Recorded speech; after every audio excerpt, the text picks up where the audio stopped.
As the lead singer of indie pop group Eurogliders, Grace Knight belted out a string of top 10 hits throughout the 80s, including Heaven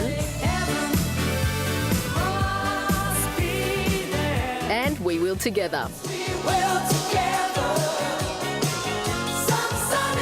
She was living the rock and roll dream, but behind the confident stage persona, Grace was shielding her childhood pain.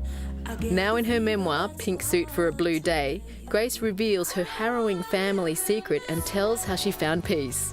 Please welcome Grace Knight to The Circle. Welcome, Grace. We're so excited to have you on the couch. Oh, it's lovely to be here.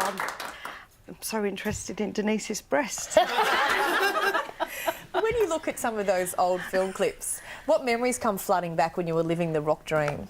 I'm not sure I can talk about it at this time of day, but yeah, there's some odd memories that come back. I'm just watching We Will Together. Bernie was we were still married while that clip was being made, but we had separated, and his new girlfriend was there on the set, and I seem to remember lying on top of him, kissing him. Yeah, it was a crazy rude film clip. I remember I was only little. Grace, you've absolutely scarred me for life. It was G-rated. Well, it was X-rated in America, but only because I was on top. Oh my God, they were the 80s.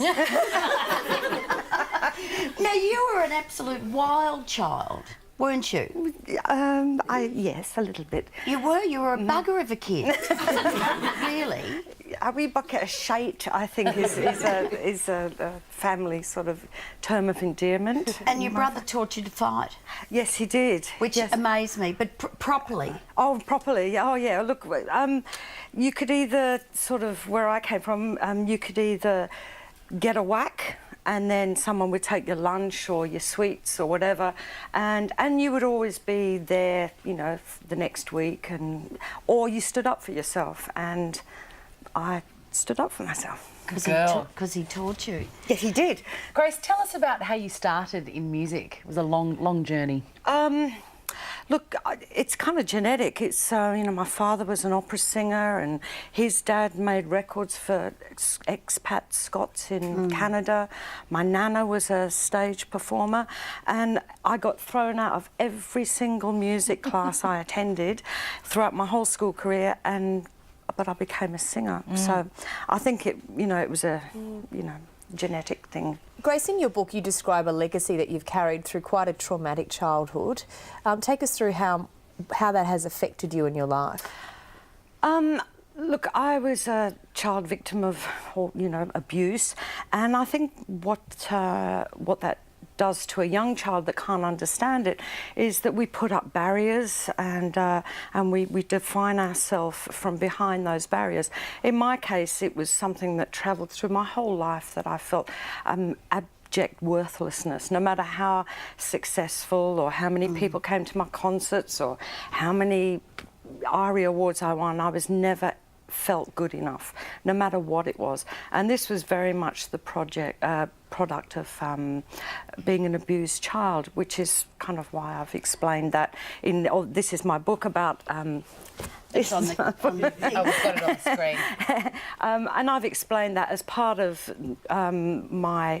the arc of my journey. It was your son, Charlie, wanting to meet your dad, his grandfather, that sort of started all this, wasn't it? It was. My son's Jackie, and he wanted to meet his grandpa. Yep. That's my Jackie. He's in film now. He is now, yes, he is. He wanted to, and it was quite a, normal thing for a child to want to meet their grandparent. I had spent 20 years trying to find ways to shame and humiliate and get even with my father, who was my abuser, but I thought my son's request was more important than my wish to remain angry at my dad. So having done that, I actually really enjoyed my father's company, and very soon we found a great respect for each other.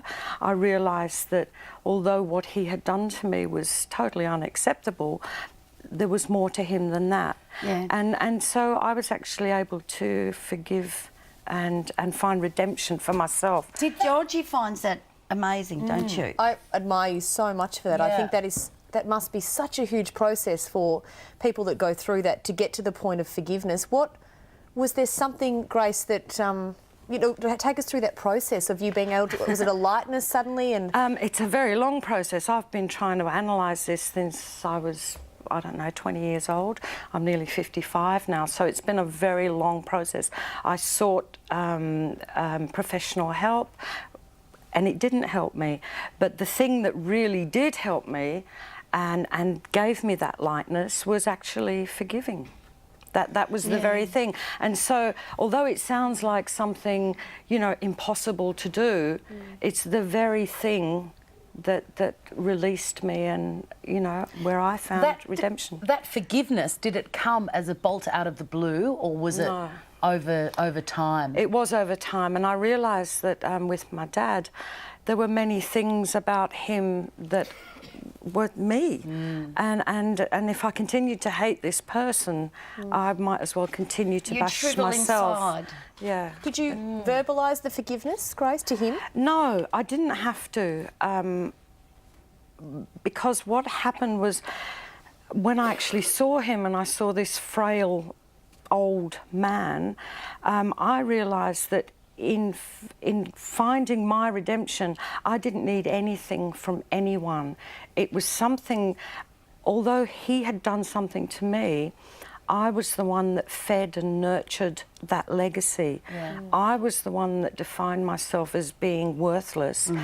And so it was me that had to find this forgiveness. And I didn't need him. And this is what I'm trying to say to people. I mean, that's, by the way, not all what my book's about. This is a very funny book. Yes, You've had some great chapters in your life. It's been fantastic. But we still want to know who came up to you somewhere and said, oh, there you are. I just want you to know you've been in this industry a little too long and I don't know why. Someone say that to you. Someone said it, Grace. Male or female? And Grace can't say who it is, but we all We've guess. got a fair idea. But we won't out her on television. You think it's a her? Oops. Oh, we think it's a little bit. Sorry. Now, Gracie, you are going to sing with the choir. Formerly choir. Now. You could sing at any time. You could. Sorry, I beg your pardon, I interrupted you. No, that's Sorry. all right. Choir of Hard Knocks, now called Choir of Hope and Inspiration. Yep. They're going to be singing Heaven with you. It's so exciting. Yeah. And I've been working with this group of people that are just... That's in Here Fed they are. Square on Melbourne. Wednesday. Yes, it is. Yeah. We can't hear it. Maybe we should do a soundtrack. Well, it's just got to be there. Well, it's just got to be there. I've never seen either.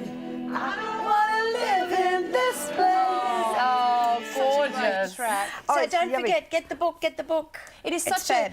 you are such an inspiration, Grace, to other people that will be watching the show, will be in your position, and will unfortunately have been affected like you were. There's many, many people out there. And your voice would just be resonating with them so strong. What advice, just before we go, would you give to someone, if you were to give your 25-year-old self some advice, would you do it the same, or would you like to address this sooner in your life? I would address it sooner.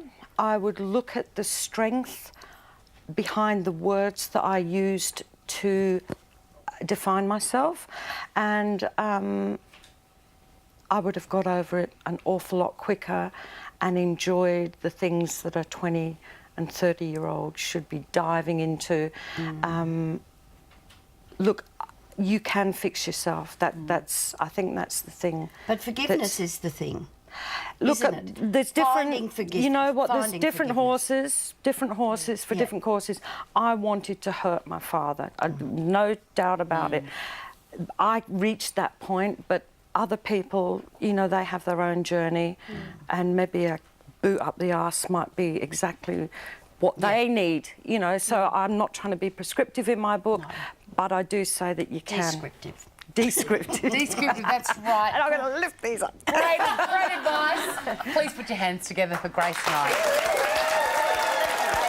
Now, if you or someone you know needs help, please call the Heal for Life Foundation on 1300 760 580. You can do it.